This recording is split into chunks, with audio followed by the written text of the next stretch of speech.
Nah guys, kalau sebelumnya Liga Akbar melaporkan Pak Rudiana, kalau sekarang giliran Pak RT yang dilaporkan ke Mabes Polri.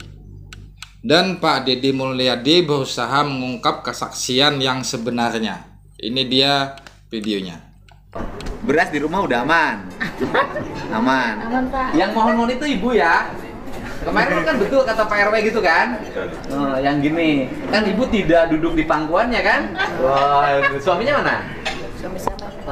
Bapak nggak marah dibilang ibu sampai Marah, Pak. bersinggung di pangkuannya? Marah. Marah. Orang kita yang Marah, merasa Pak. lihat sama istri nggak kayak simpu di pangkuan Pak R. Bahaya tuh Pak kalau sudah di pangkuan Pak. Ya, iya. Tapi kalau di pangkuan Ibu Pertiwi harus. Oh jadi waktu itu Bapak ada? Ada. Oh, dibilang di pangkuan tuh Bapak ada. Ada. Kok bisa ya Pak RT Kurang cerita tahu. begitu ya? Makanya waktu BAP kan tidak dibacakan tuh Pak. Ha-ha. Jadi kan kita tidak tahu bahwa Pak RT itu mengasih BAP kayak gitu. Oh, BAP siapa yang tidak Pak dibaca? Pasren. Oh, Pak Pasren. Ya dibacakan di depan Pak Pasren kan? Iya. Dibacakannya bukan di Iya. depan.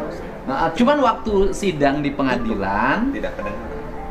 kan pasti dibacain BAP-nya tuh waktu Kan itu. sidangnya tertutup Pak. Yang masuk Pak Pasren aja. Hah, tertutup gimana sih Pak? Tidak ada yang masuk. Nggak boleh masuk, Nggak Pak. boleh masuk.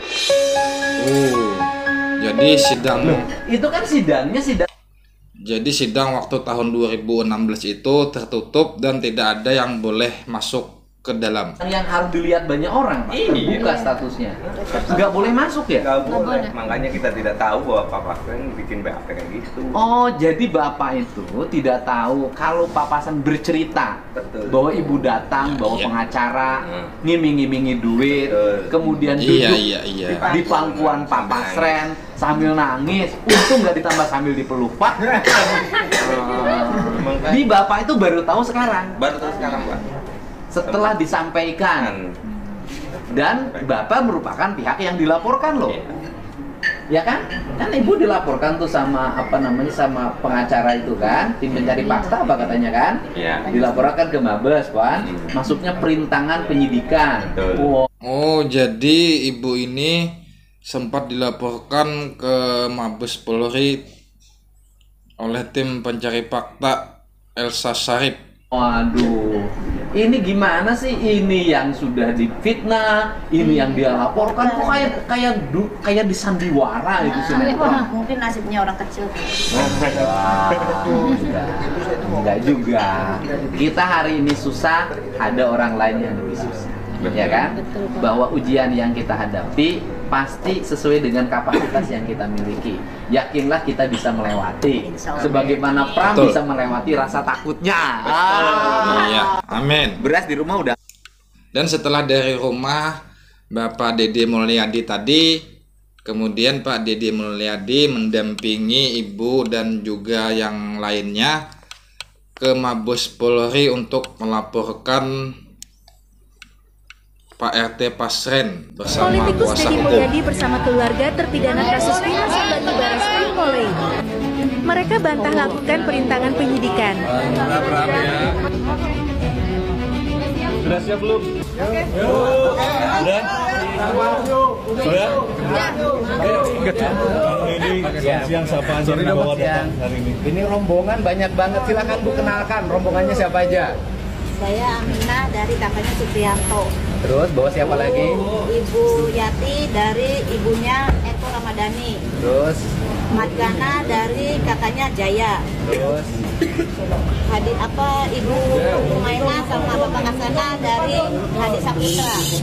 ada Pramudia, Terus Pramudia dari Ada Sakti, Teguh, ada Teguh, dan Okta, ada Saifuddin, Saifuddin, ada Pak RW ada Pak RW mantan dari 2016, 2016. sama Bapak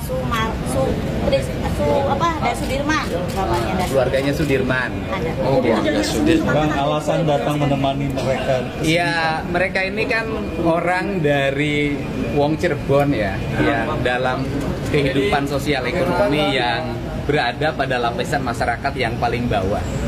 Yang seumur hidup barangkali mereka baru pertama kali menginjakkan diri di Mabes Polri.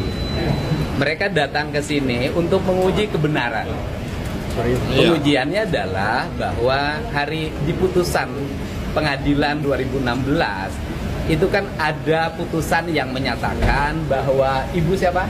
Aminah. Ibu Aminah itu bersimpuh di pangkuan Pak RT. Pak RT Pasren meminta agar Pak RT Pasren berbohong dengan mengiming-imingi uang. Kemudian didampingi oleh pengacara.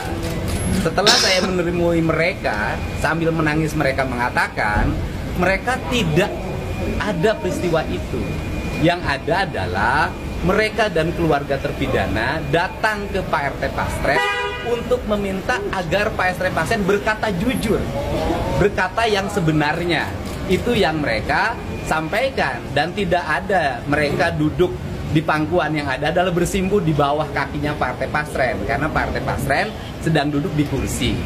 Dan keterangan itu dikuatkan oleh Pak mantan ketua RW tahun 2016 yang hari kemarin datang menemui saya dan siap bersaksi di Mabes Polri mana yang paling benar dari seluruh pernyataannya, dan seluruh kebenarannya nanti biar diuji di Mabes Polri saja. Siapa yang benar? Pak RT Pasren yang mengatakan anak-anak terpidana yang sekarang mendekam di penjara itu tidak tidur di rumahnya, atau mereka tidur di rumahnya. Itu barangkali kedatangan kemari, dan termasuk Pak RT Pasren kan tidak mengakui bahwa Kahfi anaknya bareng sama mereka. Sedangkan seluruh pernyataan dari keluarga terdakwa, terpidana, dan para saksi menyatakan anaknya juga ikut tidur bersama para terpidana yang hari ini mendekam di penjara. Apa dasar yang kuat bagi Kang Edi meyakini apa yang disampaikan orang-orang ini? Ya, hidup itu kan bukan hanya menggunakan akal, bukan hanya. Jadi Pak RT Pasren ini memutarbalikkan fakta ya guys. Memang betul ibu itu datang ke rumah Pak RT Pasren, tetapi bukan untuk memberikan, bukan seperti yang Pak RT Pasren bilang di BAP. Sedangkan BAP yang ditulis oleh penyidik itu berbeda kenyataannya dengan apa yang mereka katakan. Hanya menggunakan pikiran akademis. Hidup ini kan menggunakan rasa. Saya itu kan mengamati, menelusuri peristiwa ini udah hampir 1 bulan. Dan saya melihat dari waktu ke waktu, dari orang ke orang saya wawancara, dan saya sajikan tanpa ada 1 detik pun yang saya foto. Saya sajikan, saya pikir publik bisa melihat deh, meyakini siapa yang benar dan siapa yang salah. Betul, Pak. Tetapi kan kebenarannya tidak boleh kebenaran opini, tetapi harus menjadi kebenaran formil dan material. Untuk itu, salah satu lembaga yang memiliki otoritas untuk menguji kebenaran itu adalah Mabes Polri. Sehingga kita ingin agar masalah kasus Vina ini tidak hanya menjadi perdebatan yang tidak henti di media sosial dan televisi, tetapi teruji dari sisi aspek hukum sehingga bisa diakhiri dengan publik bisa disajikan siapa yang benar dan siapa yang salah.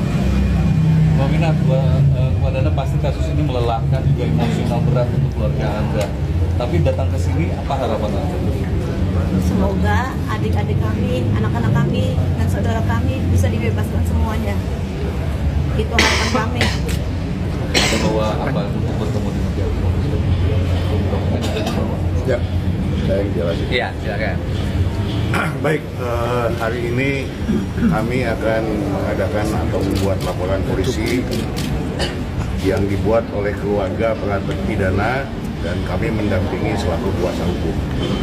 Kami sudah menyiapkan alat-alat bukti berupa saksi-saksi, kemudian keterangan pernyataan-pernyataan, kemudian juga putusan pengadilan, dan juga bukti elektronik berupa video-video yang nanti akan kami sampaikan kepada penyidik. Tentu nanti akan kita lengkapi dengan keterangan ahli. Saya kira itu yang kita sampaikan bukti-bukti itu kepada pihak Mabes Polri. Kami makan benih dari Peggy itu seadanya. Sekarang tidak ada Peggy. Siapa yang mau ngasih makan adik-adiknya juga saya. Oke guys, itulah tadi berita yang dapat saya tampilkan atau sampaikan pada hari ini, dan semoga saja kasus ini cepat selesai dan Peggy segera dibebaskan. Tentunya saya melihat video terakhir tadi sangat kasihan kepada ibunya Peggy.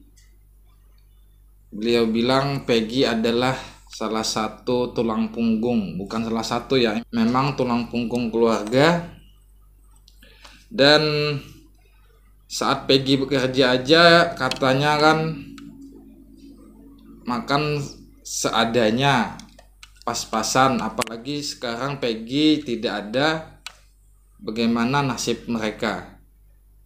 Kita doakan saja semoga Peggy cepat bebas, dan kita doakan saja semoga kasus Peggy ini yang salah tangkap ini cepat selesai dan Peggy cepat dibebaskan dari semua tuduhan. Terima kasih buat Anda semuanya yang sudah menonton. Sampai jumpa di video berikutnya. Wassalamualaikum.